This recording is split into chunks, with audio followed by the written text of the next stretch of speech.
Аллаһының мәрхәмәтен һәм җаннарыгызның коткарылуын телим сезгә, дуслар.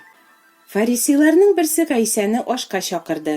Гайсә фарисейның өенә кереп табын янына утырды. Әлеге шәһәрдә яшәүче гөнаһлы бер хатын Гайсәнең фарисей өендә ашап утыруын белеп, алебастр савытка салынган хуш исле май алды да шул йортка килде. Ул Гайсә артында елап басып торды. Күз яшьләре аның аякларын чылатты. Хатын Гайсәнең аякларына тамган күз яшьләрен үзенең чәчләре белән сөртеп, аның аякларын үбә-үбә хуш исле май белән майлады. Гайсәне ашка чакырган фарисей моны күреп, әгәр ул пәйгамбәр булса, үзенә урынган хатынның кем икәнен белер иде. Ул бит гөнаһлы хатын, дип уйлады. Гайсә аңа: "Шимон, мин сиңа бер нәрсә әйтергә телим", диде. "Әйт, остаз", диде фарисей. "Әҗәткә биреп торган берәүгә 2 кешенең бурычы бар икән. Берсенеке 500 динар, икенчесенеке 50 динар. Ләкин алар бурычларын түли алмаганга, ул икесен дә бәхилләгән. Ничек уйлыйсың, аларның кайсысы аны күбрәк яратыр?" "Зуррак бурычы кичерелгәне дип фараз кылам", диде Шимон. Гайсә аңа: "Син дөрес уйлыйсың", диде. Аннары хатынга таба борылып, Шимонга булай диде: "Бу хатынны күрәсеңме? Мин өеңә килдем, ә син аяк юарга су бирмәдең. Ә бу хатын аякларымны күз яшьләре белән чылатты, чәчләре белән сөртте. Син мине үпмәдең, ә ул мин монда килгәннән бирле аякларымны үбүдән туктамый. Син минем башыма май сөртмәдең, ә ул аякларымны хуш исле май белән майлады. Мин әйтермен ни өчен икәнен. Аның гөнаһлары күп иде, һәм алар кичерелде. Шуңа күрә аның мәхәббәте зур. Ә кемгә аз кичерелә, ул аз ярата." Хатынга исә Гайсә: "Гөнаһларың кичерелде", диде. Табын янында утыручылар бер-берсе белән: "Кем ул? Ул хәтта гөнаһларны да кичерә", дип гәпләштеләр. Гайсә исә хатынга: "Ышануың сине коткарды, имин йөр", диде. Изге язмадагы бу вакыйга турында тирәнрәк уйланырга чакырам сине, дустым. Фарисей, ягъни дин әһле, Гайсәне үз өенә ашка чакыра. Нинди максат белән чакыра ул аны? Бәлки аның өйрәтүен тыңлап карарга теләгәндер. Бәлки үзенең кунакчыллыгын кешеләргә күрсәтү өчендер. Ләкин Гайсәне яратканга үз өенә чакырып кунак итәргә уйлаган дип әйтә алмыйбыз. Чөнки ул Гайсәгә хәтта гади кунакка күрсәтә торган хөрмәтне дә күрсәтмәгән, аякларын юарга су бирмәгән, битеннән үпмәгән һәм кадерле кунак итеп башына май сөртмәгән. Мәҗлис барган бу йортка гөнаһлы бер хатын килеп кергән. Әлбәттә, фарисей аны ашка чакырмаган. Хатын Гайсә янына килгән. Гайсәнең фарисей өендә буласын бу гөнаһлы хатын ничек белгән соң? Димәк, ул аның кая барганын, кемгә кергәнен күзәтеп, сораштырып, белешеп торган. Ул аның белән бик кызыксынган. Бәлки Гайсә 5000 кешене туйдырганда хатын да шунда булгандыр. Бәлки ул Гайсәнең башка мөгъҗизаларын да күргәндер. Ул аның турында уйлаган. Аңа гашыйк булган. Ләкин хатын кешенең ир кешегә булган мәхәббәтен түгел, бәлки бөтенләй башка төрле мәхәббәт тойган әлеге гөнаһлы хатын Гайсәгә карата.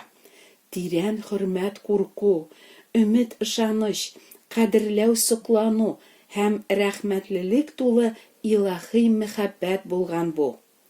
Кешеләр аны ул бозык, гөнаһлы хатын дип гаепләп, кимсетеп, аңа кырын карасалар да, хатын аларның фикереннән курыкмаган. Ул Гайсәнең янына ук килеп басарга батырчылык иткән.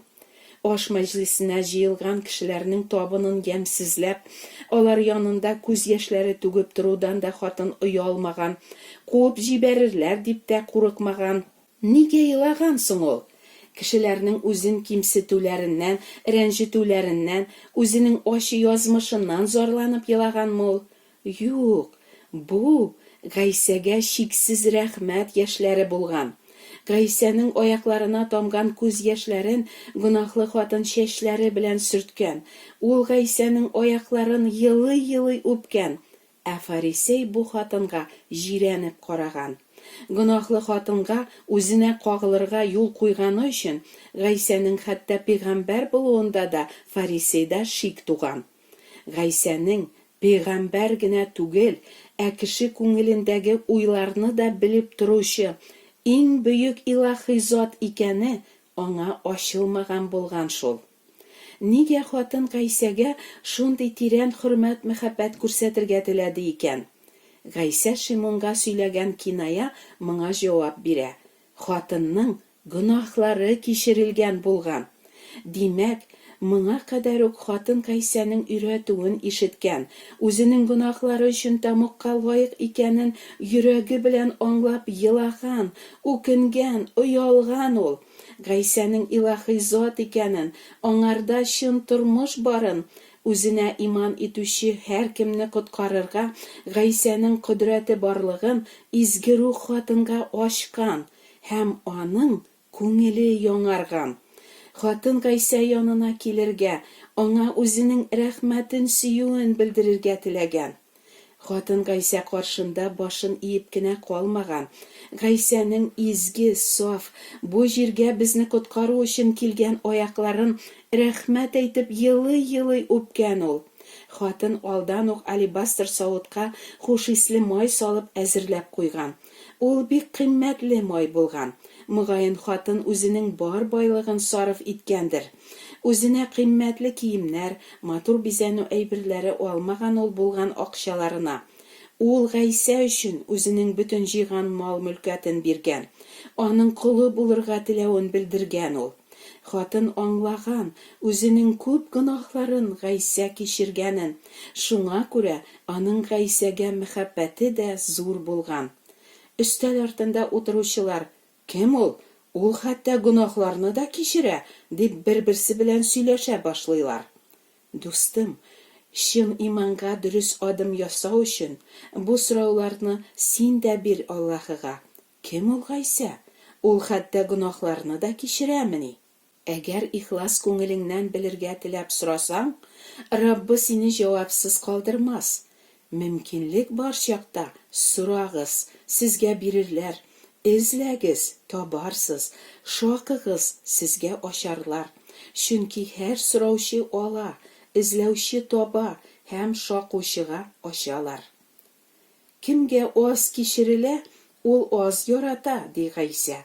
Нишләп соң Гайсә берәүгә күп кичерә, икенче берәүгә аз кичерә?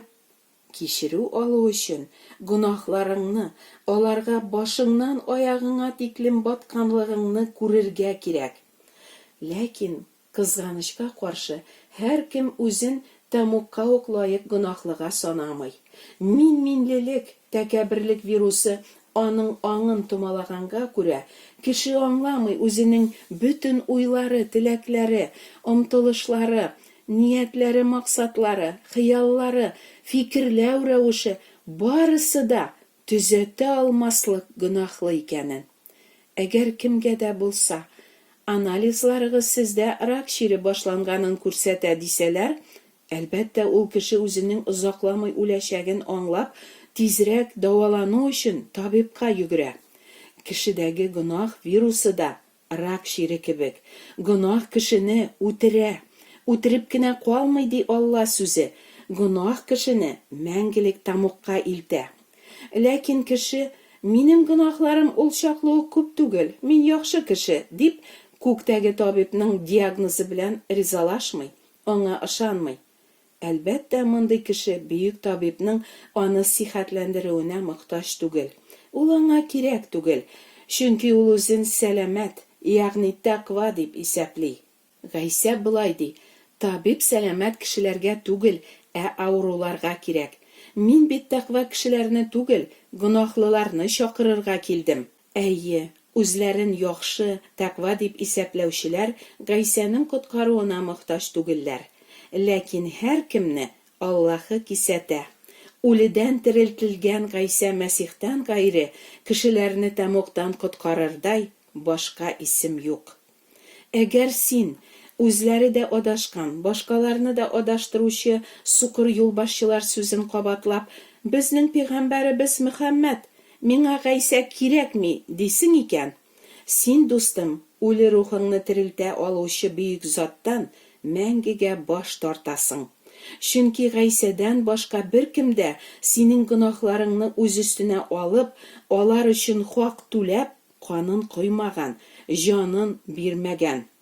Гайсәдән башка беркем дә синең үлмәс җаныңны мәңгелек тамуктан коткара алмый. Ә инде әлеге тарихтагы гөнаһлы хатын кебек Гайсәне белергә, аны күрергә, янына килеп күз яшьләреңне аның аякларына коярга теләсәң, димәк, син чыннан да аның коткаруына ышанасың. Һәм ул синең гөнаһларыңны кичереп, мәңгелек тормыш бүләк итәчәк. Аллаһы улы үзенең мәхәббәте белән кагылып, гөнаһларыбыздан чистарткач, безнең рухыбыз терелә. Гайсәнең яктылыгы безнең күңел күзләребезне ача. Һәм без никадәр гөнаһларыбызны ул кичергәнен күрә башлыйбыз. Йөрәгебез сөенеч һәм рәхмәт белән тула. Гөнаһларың кичерелде, ышануың сине коткарды, ди Гайсә хатынга. Янына килүче һәр кемгә Гайсә үзенең мәрхәмәтен бүләк итә. Атам миңа биргән һәр кем миңа киләчәк.